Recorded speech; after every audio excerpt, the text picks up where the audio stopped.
Nosotros les vamos a hablar sobre la teoría general de las obligaciones. Equipo 1. Integrantes: González Flores Nancy, Mondragón Ángeles Vanessa, Ramírez Rodríguez Jessica, Pablo Guerra Melchor, Vivanco Monterrosas María Lisset. Continuamos.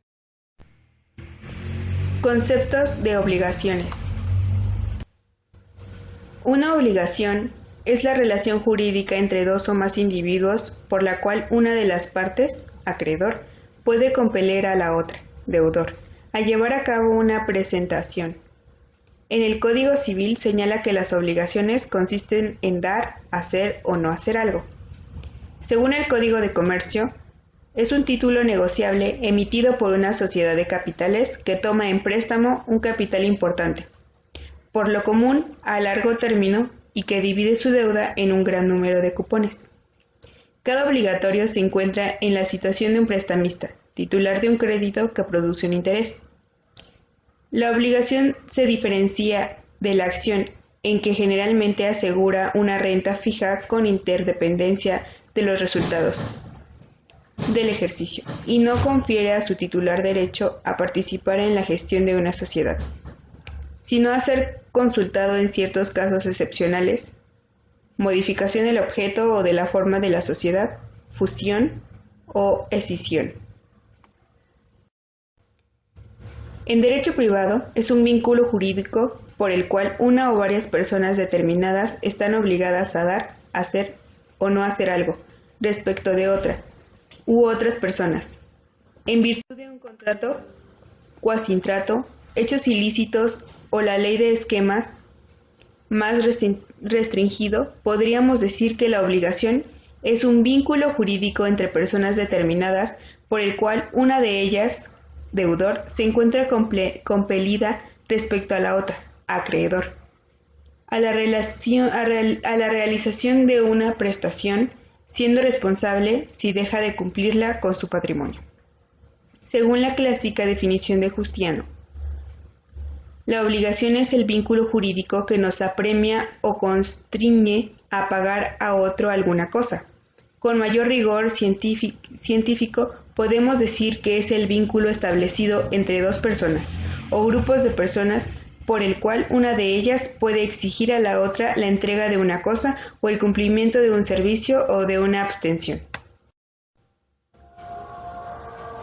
En el primitivo derecho romano, la obligación era considerada como un vínculo estrictamente personal que acordaba al acreedor poderes efectivos sobre la persona del deudor. El derecho del acreedor tenía bastante parecido con el derecho de propiedad, solo que no ejercía sobre una cosa, sino sobre una persona del deudor, que más sujeto pasivo de la relación jurídica era conceptuado objeto de ella. De las obligaciones. De manera introductoria, quiero mencionar que es indispensable conocer los elementos de la obligación, ya que la ausencia de uno haría que no se pudiera concebir la relación jurídica de esta.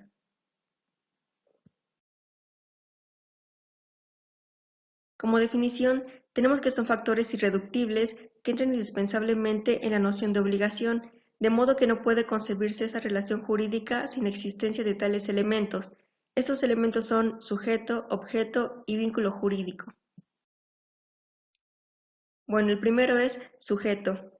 Su definición es que son sujetos las personas que revisten el carácter de acreedor y deudor y que se encuentran en una situación jurídica específica. Dentro de estos tenemos dos sujetos, el sujeto activo y el sujeto pasivo. El sujeto activo es el acreedor, es decir, el que tiene la facultad de exigir el cumplimiento. El acreedor tiene un derecho personal que se encuentra en el activo de su patrimonio. Por otro lado, el sujeto pasivo es el deudor, o sea, aquella persona que tiene la carga de cumplir la prestación convenida. Para el deudor existe un deber jurídico, deuda, que se encuentra en el pasivo de su patrimonio. Algunos aspectos relativos al sujeto son la capacidad, la determinación y la pluralidad. Dentro de la capacidad, tenemos que es la aptitud de una persona para ser titular de relaciones jurídicas o bien la aptitud de una persona natural para actuar por sí misma en la vida civil. Tenemos lo que es la capacidad de goce y la capacidad de ejercicio. La capacidad de goce es la aptitud para tener derechos y obligaciones, y la capacidad de ejercicio es el poder ejercer por sí mismo los propios derechos y contraer obligaciones. Determinación. Que los sujetos de la obligación sean determinados o determinables. ¿A qué se refiere esto? A que estos pueden estar determinados inicialmente de forma individual. Por ejemplo, el sujeto A debe 1,000 pesos a sujeto B. Esto especifica más que nada a la persona. Pero pueden ser determinables, ya que no siempre se puede saber quién será el acreedor o el deudor. Ejemplo, cuando al fallecer cualquiera de los sujetos, aún no han sido declarados sus herederos, los cuales deben sucederle en el crédito o en la deuda. Pluralidad. Las partes pueden ser integradas a su vez por varios sujetos. Con respecto al elemento de objeto, es su contenido o lo que se debe. Responde a la pregunta ¿qué se debe? Este debe ser jurídicamente posible, por ejemplo, el pago de una suma de dinero. Esto puede consistir en dar, hacer o no hacer. En la parte de dar, tenemos que es una idea de entrega. Es poner a una persona en posesión de una cosa. Puede ser una entrega real, virtual o jurídica, y es una función traslativa. Con respecto a hacer, consiste en realizar una acción a favor del acreedor. Y finalmente, en no hacer, el objeto de prestación es una abstención por parte del deudor. Finalmente tenemos el elemento del vínculo jurídico, que éste va a permitir que el acreedor demande al deudor el cumplimiento de la prestación prometida.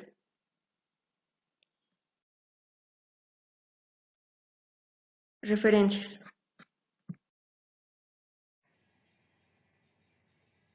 A continuación, les vamos a hablar sobre las fuentes de las obligaciones. Bueno, las fuentes de las obligaciones son varias. Aquí les voy a hablar sobre, digamos que las más importantes o de las que encontramos que creo que son comunes. Toda obligación nace de un hecho, ya sea natural o del hombre, al que la ley le atribuye el efecto de generar obligaciones y derechos. Esto es más conocido como lo que es un hecho jurídico. Este se va a regir sobre lo que diga el Código Civil. En este vamos a poder notar especies particulares de lo que vienen siendo las fuentes. Entre ellas entra lo que viene siendo los contratos, cuasicontratos, actos o omisiones ilícitas o en el que intervenga cualquier género de culpa o negligencia, entre otras. La primera, que creo que es de las más importantes, es el contrato.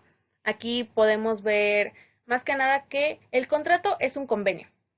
El convenio es de lato sensu. Este crea, transfiere, modifica o extingue derechos y obligaciones.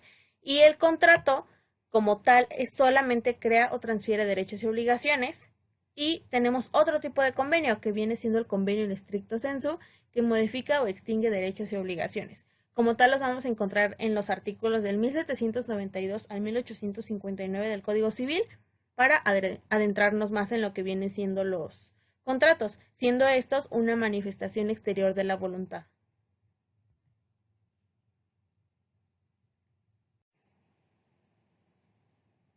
Acá pusimos este cuadro, como tal, como ya dije, no nos vamos a adentrar tanto, solamente les estoy explicando brevemente, pero lo puse porque aquí dice que para las partes las obliga al cumplimiento, que vienen siendo obligaciones. Y aquí nos ponen una serie de características o cláusulas que son las que se deben de cumplir.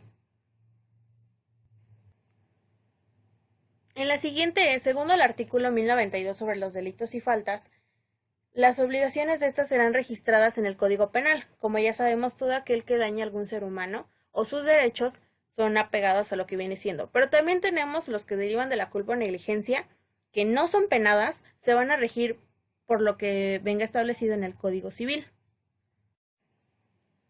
La clasificación, como ya dije, no solamente va a ser las pasadas.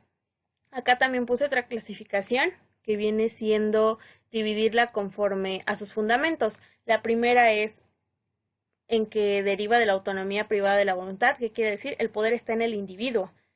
Y aquí vamos a ver lo que viene siendo el contrato, el cuasicontrato y una conducta social típica. Y la segunda es conforme a la soberanía del Estado, que una característica es que son de carácter forzoso. Y entre ellos podemos encontrar los actos administrativos, actos jurídicos, actos que derivan de una ley, como el hecho de resarcimiento, que ya lo hemos visto en cuestiones pasadas. Continuamos con lo que viene siendo la declaración unilateral de voluntad. Como tal, se los voy a explicar. Aquí les puse qué es lo que dice esta doctrina. Pero para no hacérselos más complicado como tal, porque puede ser complicado, solamente dice que se plantea si la voluntad de una persona puede perfeccionar un negocio jurídico que origine obligaciones. Acá nos pone una serie de ejemplos que creo que lo van a entender más o menos así, que viene siendo la oferta de contrato sujeta a plazo, promesa de recompensa, concurso con premio a plazo, entre otros. Basta la voluntad del deudor para constituir obligaciones. Como tal, estas son de las más comunes que podemos ver, pero como ya les dije, es un poco difícil distinguirlas. Acá pusimos a un autor que la verdad a mí me gustó mucho porque lo plantea claro, Rafael Regina Villegas, el cual se basa en el principio de que en los contratos civiles cada uno se obliga de la manera y términos que aparezca que quiso obligarse.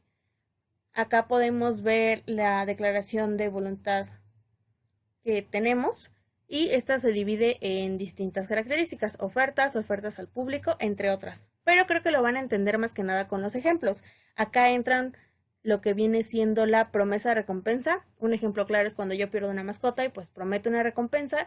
Si a mí me devuelven mi mascota, pues estoy obligado a el cumplimiento de este. O la oferta pública de arrendamiento. Nosotros como estudiantes y más que nada los foráneos creo que lo van a entender un poco más.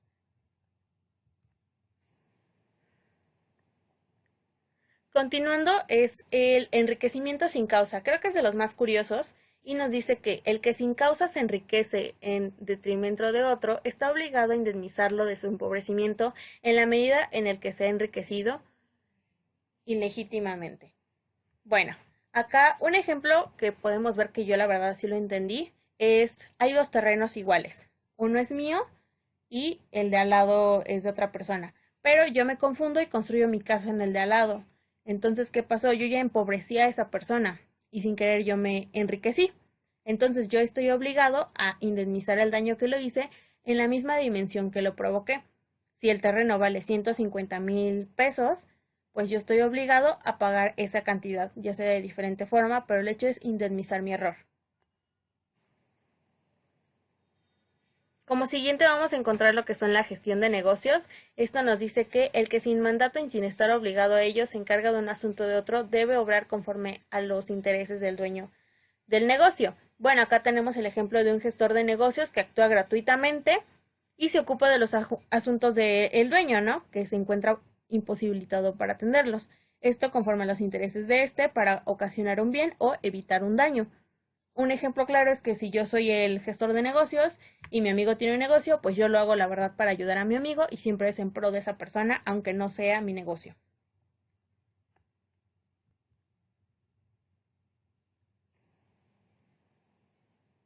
Y ya como último vamos a encontrar lo que son los hechos ilícitos y el riesgo creado. Yo la verdad creo que sí van mucho de la mano y la verdad sí les invito a que analicen los cuadros que les voy poniendo porque están más completos, pero como ya les dije aquí solamente les estoy explicando brevemente.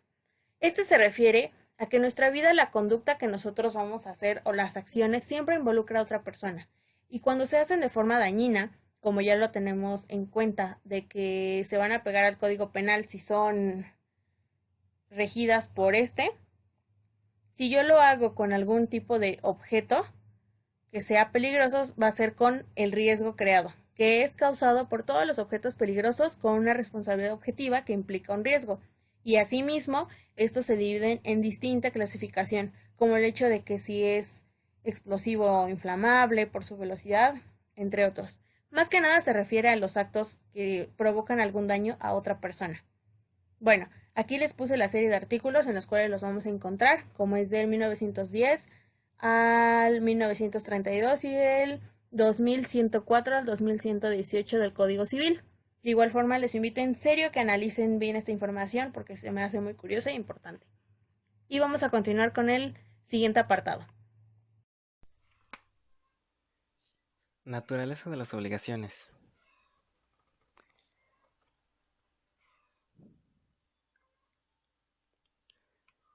La definición de tal es relación jurídica en virtud de la cual un sujeto deudor tiene deber jurídico de realizar a favor de otro acreedor determinada prestación.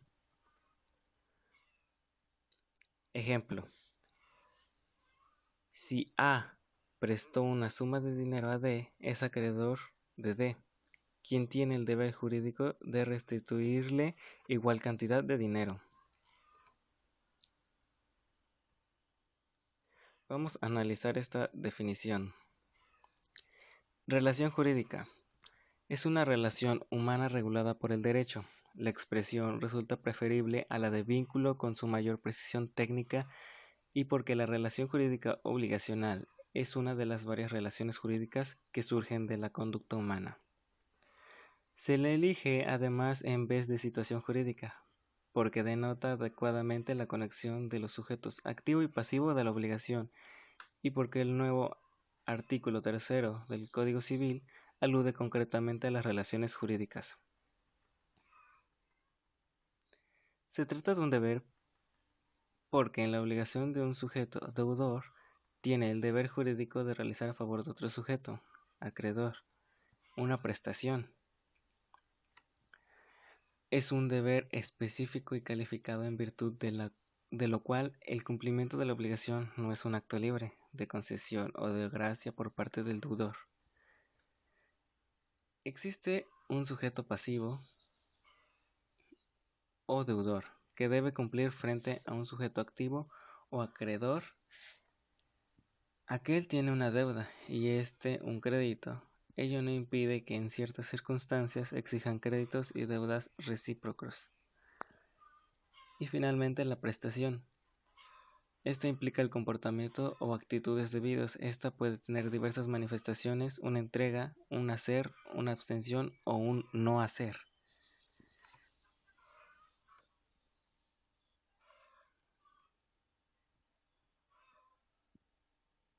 Elementos.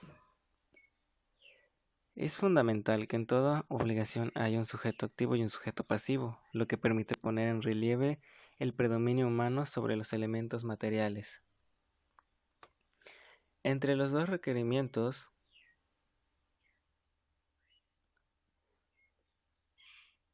requisitos, entramos una verdadera equivalencia jurídica, y ambos conceptos se encuentran vinculados entre ellos mediante una relación jurídica exigible y consecuencias patrimoniales, al menos para el deudor.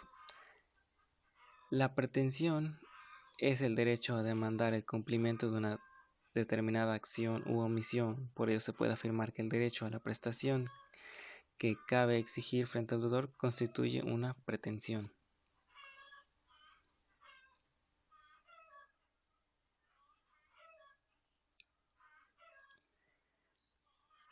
Karl Lawrence agrega: por lo general, en la comunidad jurídica organizada en el Estado,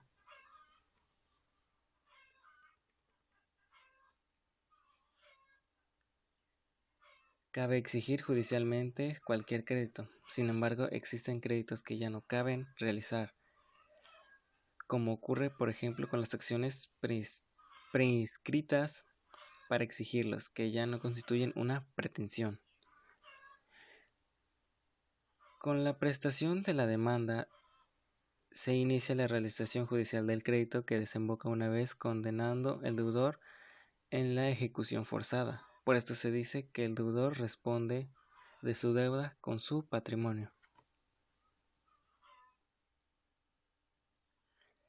Lawrence concluye expresando que la relación de obligación extinguida a consecuencia del cumplimiento de los deberes de prestación no desaparece del mundo del pensamiento jurídico, pues conserva su importancia como fundamento jurídico de la prestación realizada. Por lo general, el acreedor puede recurrir a la fuerza pública para compeler el deudor, pero esta situación no configura carácter específico de la obligación, pues existen aquellas en las que no se pueden apelar a este recurso, como sucede en las obligaciones naturales.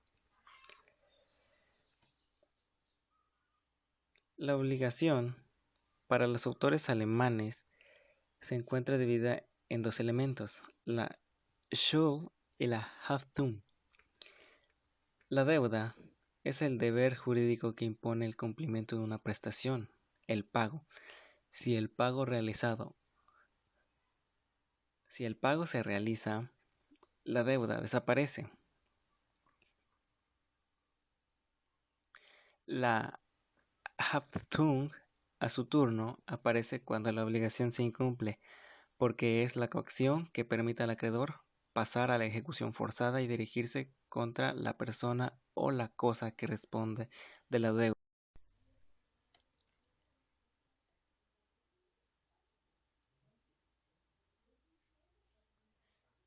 El segundo carácter se refiere a la naturaleza pecuniaria de la obligación. La obligación en concepto de los Masiud es un derecho que puede ser valorado en dinero, un derecho patrimonial. Esto no significa que, sin embargo, que el ámbito de la obligación se encuentre separado de los derechos de la personalidad, pues si bien es exacto que los derechos de la personalidad se encuentran fuera del derecho de las obligaciones, ambas esferas, sin embargo, se penetran.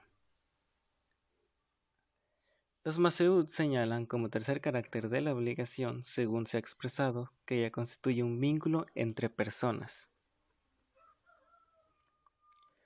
Alfredo Colmo añade que si la obligación es un vínculo en cuya virtud podamos compeler a alguien a que nos dé, haga o deje de hacer algo, quedaría por demostrar que en todos los casos en que uno debe dar,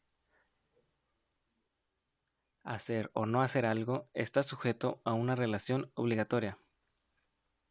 Sin embargo, afirma la existencia de obligaciones que son impuestas por la amistad, el respeto, la cortesía, la sociedad, la moral, etc. Por lo tanto, entiende por obligación aquella que es exigible civilmente, es decir, lo que le da derecho ante la ley civil para compeler, para forzar al obligado al cumplimiento. Determinación que resulta muy delicada, pues es imposible que un código civil contenga un catálogo o una regla general que precise y limite los supuestos. Antonio de la Vega Vélez afirma que la obligación reposa en una relación de dependencia. El deudor, en lo referente al cumplimiento de la prestación que le incumbe, está sometido al acreedor. La libertad del primero, de cierta manera, resulta limitada por el segundo. Si no existiera esta sujeción, la obligación sería ineficaz, pues en caso de renuencia por parte del obligado, el interés del acreedor no podría satisfacerse.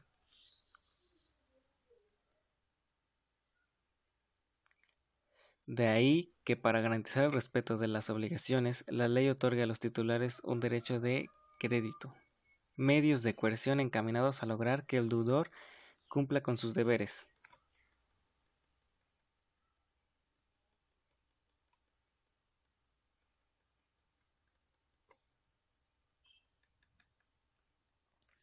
La dependencia entre deudor y acreedor los asegura el poder social, por el medio de sanciones que tienden a constreñir el deudor a ejecutar la prestación que le corresponda o a resarcir los daños que el incumplimiento de ella ocasione al acreedor.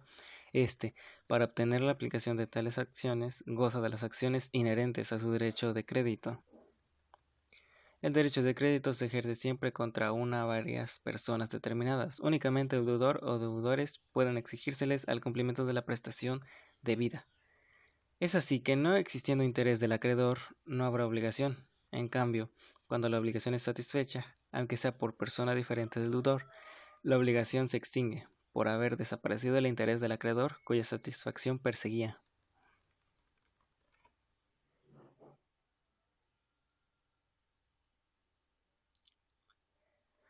El interés privado del acreedor no necesariamente tiene por qué ser de naturaleza económica, ya que muchas veces la obligación puede ser intelectual o moral. Transmisión de las obligaciones.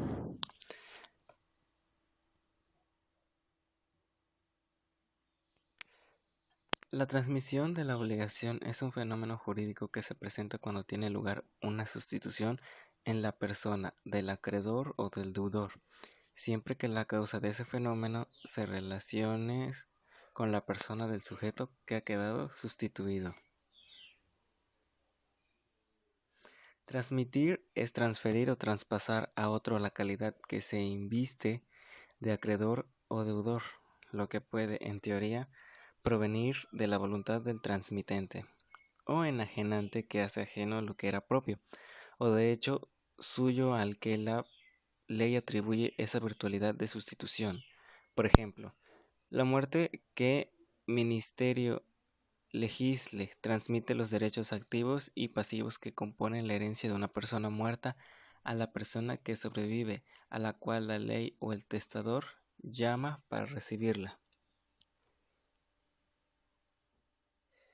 El fenómeno de la transmisión de la obligación supone un contenido inmutable que permanece idéntico a sí mismo, con el aditamiento invariable de los accesorios y garantías, y un cambio en el elemento personal del acreedor o deudor.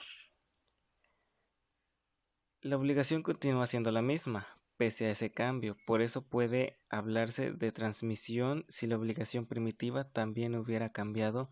Ya no habría transmisión, sino innovación.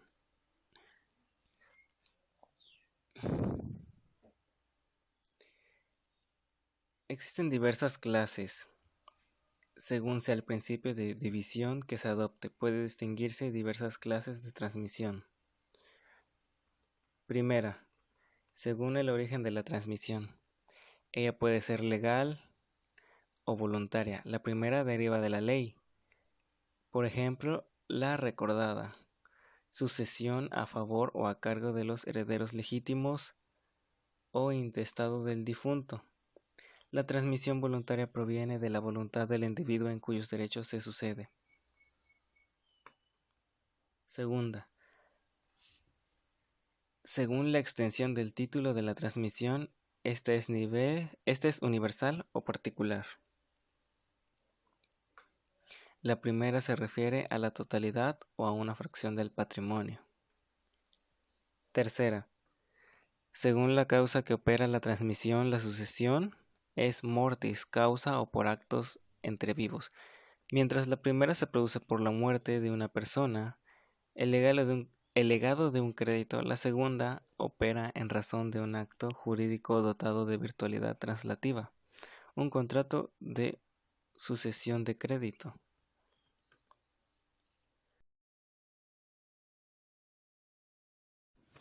Mi nombre es Nancy González Flores y hoy les voy a presentar la extinción de las obligaciones. El artículo 1156 del Código Civil dice: la causa principal de extinción de la obligación es el cumplimiento o el pago. Por la pérdida de la cosa debida, por la condonación de la deuda, por la confusión de derechos de acreedor y deudor, por la compensación y por la novación. Los términos mencionados se tomarán a profundidad más adelante. Ahora, la extinción de las obligaciones se refiere al pago que puede hacerse por el deudor o por un tercero. Es posible pagar con lo mismo o con algo equivalente a lo que se está brindando. Por lo tanto, si al cumplir se paga de cualquier medio o forma con los deudores, entonces se está extinguiendo la obligación. Para la extinción de las obligaciones, presentaremos las causas o modos de extinción de las obligaciones. Y esto quiere decir que son los actos o hechos jurídicos que dan por terminada la relación o vínculo de lo que es obligatorio. Como ya sabemos, los hechos jurídicos es una manifestación de la voluntad que genera efectos de derecho independientemente de la intención del autor. Este puede ser voluntario o no. Las causas o modos de extinción de las obligaciones se dividen en dos: causas voluntarias y causas involuntarias. Las causas voluntarias son 4: por cumplimiento, por sustitución en el cumplimiento, por acuerdo liberatorio, posterior o simultáneo. Y la cuarta, por falta de ejercicio de la acción. Las causas involuntarias son 3: en razón del sujeto, en razón del objeto y la falta de ejercicio de la acción. Todos estos términos que se han mencionado hacen alusión a los modos de extinción de la obligación. Ahora sí, en general aquí van englobados tanto los voluntarios como los involuntarios en cuanto a los modos de extinción de una obligación. La pérdida de la cosa debida se refiere a que cuando algo ocurre inesperadamente es imposible el cumplimiento de la prestación. Con la cosa hago referencia hacia la obligación que se tenga. El incumplimiento puede venir por la destrucción física o desaparición del material, es decir, que cuando la cosa se pierde, esta no puede llegar completa, queda fuera del comercio o desaparece, de modo que se ignora su existencia o no se puede recobrar. La condonación o remisión de la deuda se refiere al legado de perdón o liberación de la deuda. Sinónimos de esto puede ser que condonar equivale a perdonar la deuda o renunciar a poder exigirla. Además, esta es unilateral o bilateral, dependiendo de el acreedor, el cual puede exigir o no el cumplimiento de la obligación. La compensación quiere decir que va a nivelar o igualar el efecto de la cosa. Jurídicamente hablando, se refiere a lo equivalente de indemnizar o resarcir los daños causados a la persona o cualquier otra persona, pero en cuanto al derecho privado, se refiere a la extinción total o parcial de dos deudas homogéneas, siempre y cuando los titulares sean acreedor y deudor, y ésta sea mutua o recíproca, la deuda. La novación se refiere a renovar o modificar algo, y esta puede ser de dos maneras, la extintiva y la modificativa. La novación extintiva se refiere a aspectos subjetivos u objetivos en relación a la obligatoriedad. Se habla de novación subjetiva cuando se produce la sustitución del acreedor o del deudor por otra persona diferente. La novación modificativa, como lo dice, se refiere solo a un simple cambio o alteración en algunos de los aspectos que no sean fundamentales de la obligación. La dación en pago es que el acreedor recibe un pago siendo una cosa distinta en lugar de la que se supone que le deberían dar. La confusión de derechos se refiere a que la misma persona no puede ser deudor y acreedor.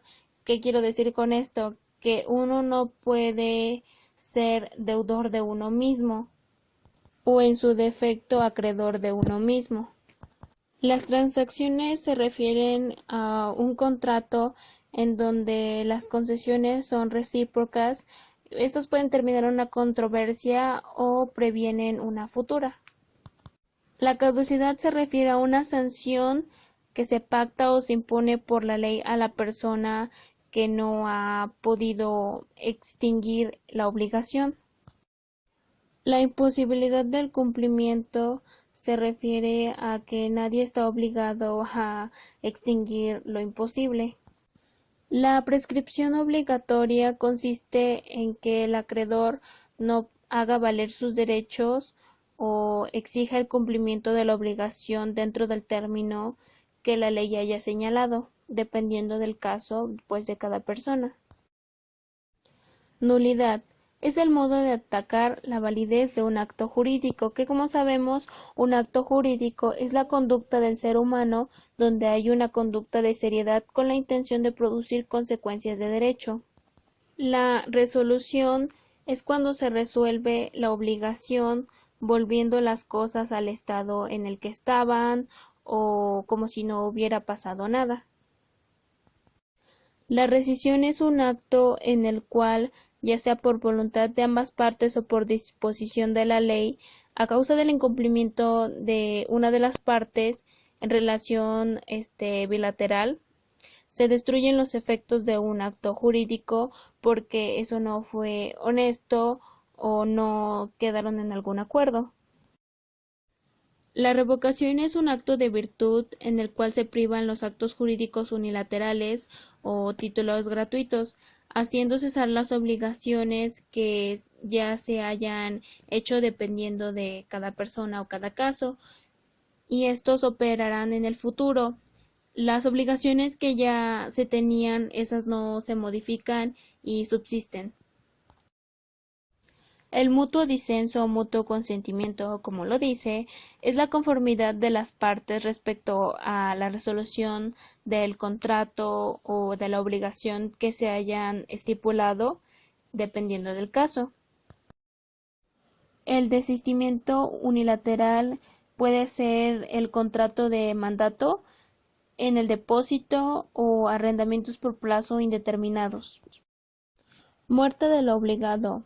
La ley hace referencia a esta forma de cumplimiento en forma de donación en la sociedad, en la prensa rural y en la renta vitalicia. ¿Qué quiere decir la renta vitalicia? Que no es más que pagar una pensión a la persona mientras vive, además de que esta, en caso de que cuando la persona fallezca tenga deudas, las puede pagar el seguro. Cumplimiento de las obligaciones en México. El concepto de cumplimiento de las obligaciones que proporciona el Diccionario Jurídico Mexicano de 1994 de la Suprema Corte de Justicia de la Nación es que el cumplimiento de una obligación es la realización de la prestación que está obligado el deudor en favor del acreedor, entendida la obligación civil como una relación jurídica entre dos sujetos de los cuales uno, llamado deudor, debe cumplir una determinada prestación a otro, llamado acreedor, que puede exigírsela. El efecto natural de esta relación es el cumplimiento, o sea, la realización de la prestación por el deudor en favor de su acreedor. De esta manera, realizada la prestación, el deudor ha cumplido. Deja de ser deudor, ya no debe. La obligación se ha extinguido en su forma normal por cumplimiento. Dentro de la técnica jurídica, cumplimiento de la obligación significa la extinción de la misma por haberse alcanzado los fines para los cuales surgió. Tenemos dos tipos de cumplimiento, el voluntario y el forzoso. En el voluntario, el deudor puede voluntariamente realizar la conducta debida, la prestación, en cuyo caso el cumplimiento es la forma normal de extinguir la obligación. Puede también el deudor rehusarse a cumplir voluntariamente. En este supuesto, el orden jurídico protege los derechos del acreedor, poniendo a su disposición la intervención de los órganos judiciales mediante los cuales podrá obtenerse el cumplimiento forzado de la obligación a costa del patrimonio del deudor. Se dará así satisfacción a los derechos del acreedor. El cumplimiento forzoso. Será un cumplimiento normal, mas la obligación quedará extinguida por cumplimiento. De acuerdo con lo anterior, la extinción de la obligación es el efecto del cumplimiento, sea este voluntario o forzoso.